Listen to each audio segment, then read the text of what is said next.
So, firstly, why PNG? Why did I set up in PNG? Well, quite simply, when it rains, you sell umbrellas. I'm a security guy. Every survey has nearly ranked security as the #1 business concern in PNG for many, many years. So I decided to investigate it further, and I felt that there was definitely a lack of security professionalism in the industry. This is many years ago.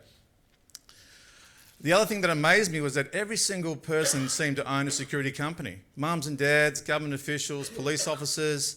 There were so many security companies operating in PNG. So people were telling me, you'll never penetrate the market, it's oversaturated, it'd be too hard. They also said it'd be too dangerous. So when they said the word dangerous, I also assumed that they were talking about criminals. But they weren't talking about criminals, they were talking about competitors. You see, some of the competitors back then had full-time police officers working for them. They had more weapons than a small army.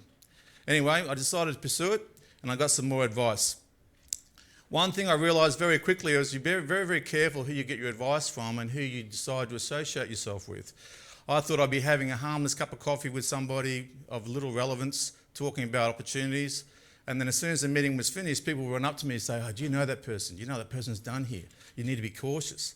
And I didn't do enough due diligence, so if I can offer any advice to people that are thinking of investing, please ensure you do your due diligence thoroughly before you look for a partner or a mentor over there.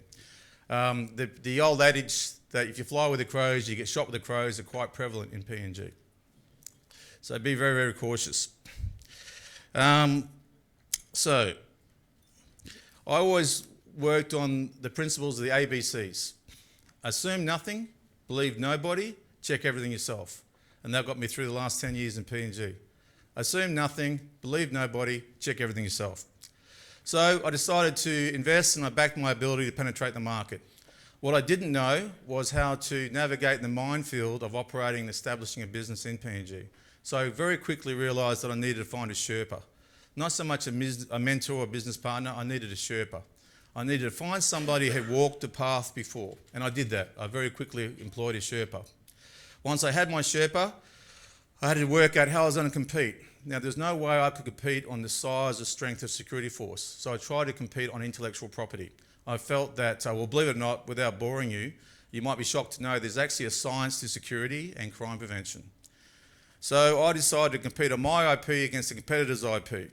I felt that there was too much of a reliance on guards, gates and guns, and if you want to throw an R in there, revenge as well. So I chose to compete on intellectual property.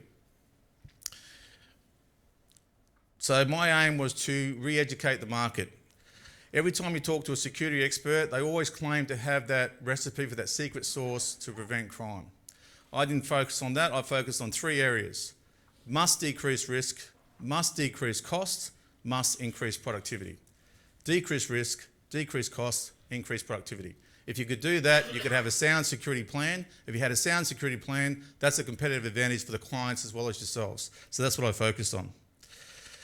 So this science was extremely hard to promote, and this new way of doing things.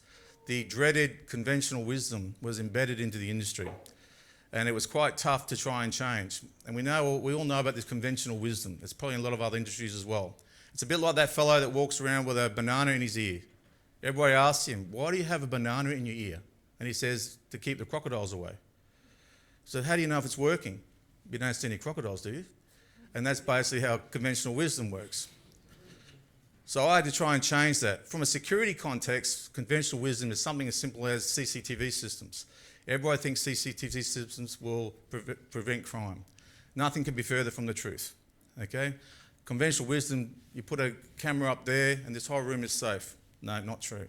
Without boring you with a security lesson, there are 4 principles to security when it comes to camera positions.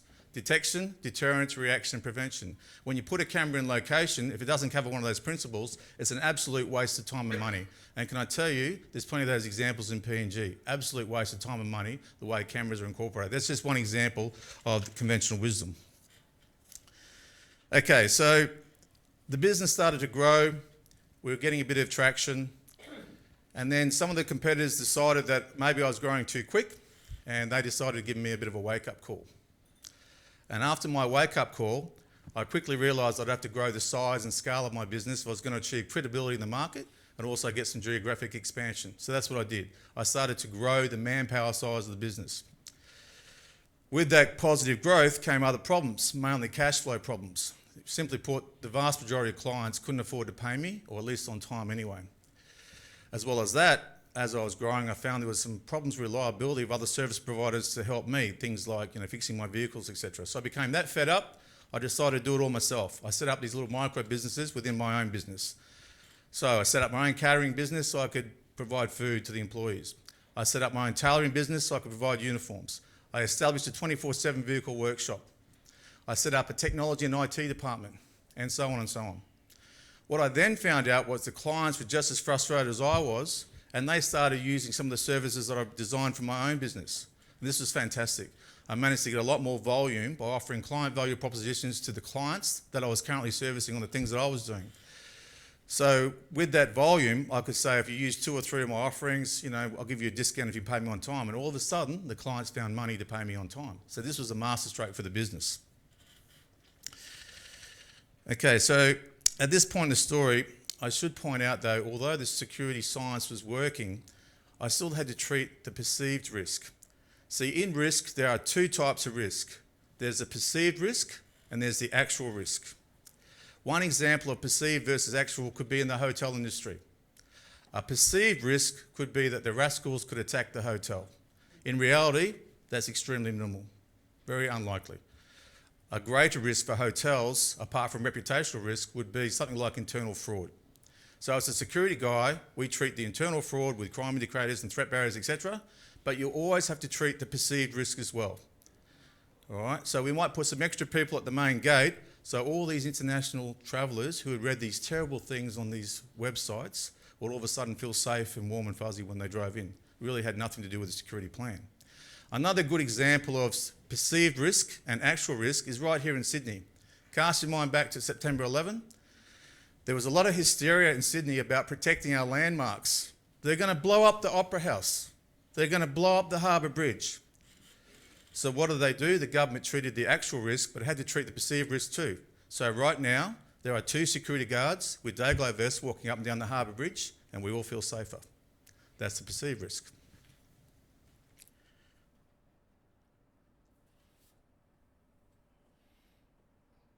Anyway, after a few years, the business started to grow quite well, and when you grow a business, especially security, there's a stronger likelihood of having mistakes. And when you have mistakes in security, they're generally pretty bad mistakes. And it's hard to keep mistakes quiet in a town like Port Moresby. So I used to have a saying, protect the brand at all costs. As a CEO, we want to empower our junior managers to make the decisions. However, they must use a precursor of protecting the brand at all costs. One example was, in an evening, we had a bus drive completely off the road into a ditch. Thankfully, no one was seriously injured. But at 1 o'clock in the morning, one of my buses is wedged in the ditch at a 45-degree angle, and it's not coming out. Soon enough, the sun will be up, people will have their mobile phones, they'll be taking photos, and we'll be on the front page of the Post Courier or the National. So what do? We have to protect the brand. The team went out, got some white paint. We spent the whole night painting that bus white. So no one could tell it was one of our buses.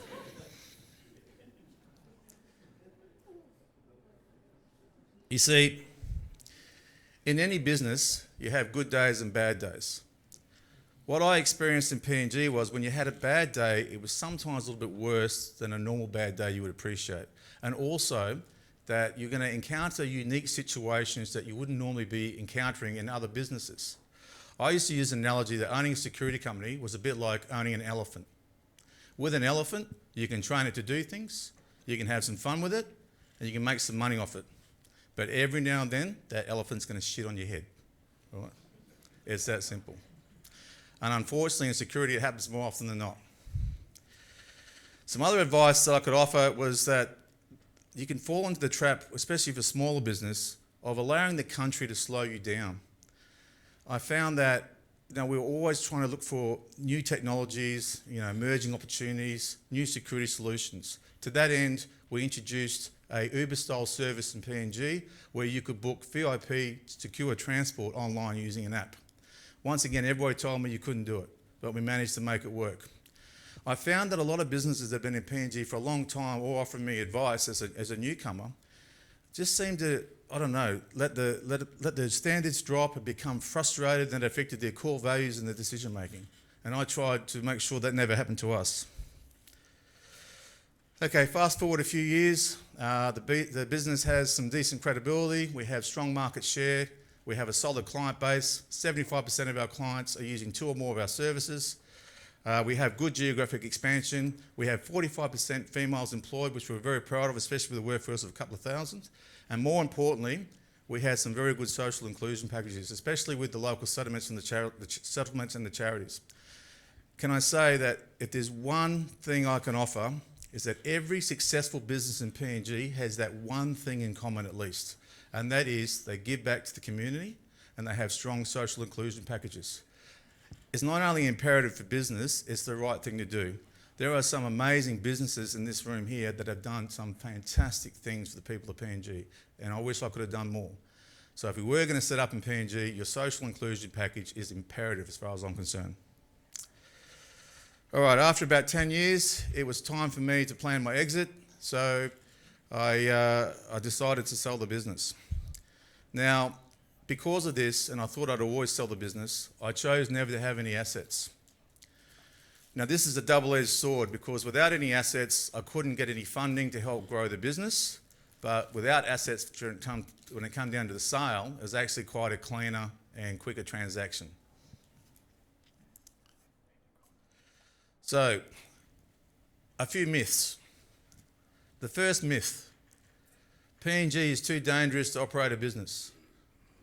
Absolute rubbish. Generally, when people first meet me, they always ask that same question. Is PNG too dangerous? Can we operate a business safely? Will our staff be safe? Yes, yes, yes. Your business will be safe. Your staff will be safe.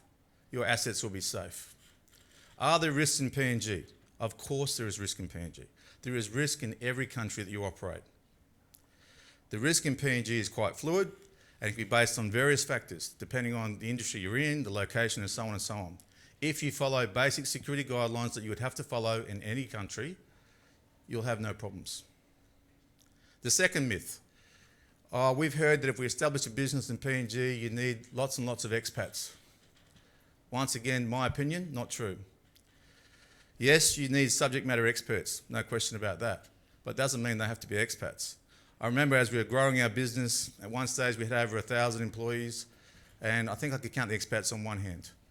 And probably 4 too many, to be honest with you, but because they are a little bit expensive. Obviously, as the operational requirements grow and decrease, you may need a few more subject matter experts, but I don't think that you need lots and lots of expats to guarantee a successful business. The third myth, if I set my business up there, can I manage it remotely from Australia or somewhere else? I don't know how you could do this. I really don't understand how people can do that. I'm sure there's some business models that work that way, but I believe that what works for us is you fully commit to the country. You embrace the culture, you assist the local communities, you pay your taxes, you network your opportunities, fully commit. I don't know any other way you could do it. My biggest regret, personally, in one word, arrogance. Because I'd operated in a few countries before, I thought that PNG would be no different. I was very, very wrong. The arrogance that I demonstrated nearly proved to be my downfall. Can I suggest, those of you who haven't operated in PNG before, learn and embrace the Wontok system, or at least acknowledge it. If you don't know what the Wontok system is, do me a favour, don't ask an expat. All right? That's like asking a guy what it's like to give birth. He's got no idea. All right? Find somebody, a PNG national, and talk to them about it, because expats have got no idea. So in conclusion, remember the ABCs. Assume nothing, believe nobody, check everything. Identify a Sherpa. Don't let people always tell you what you can't do in the country. Protect the brand at all costs. When it rains, start selling umbrellas. Embrace the culture and give back to communities. And my last one is that one day, if you operate in PNG, that elephant will shit on your head. If you don't mind a bit of shit in your hair, you can make plenty of money in PNG. Thank you very much.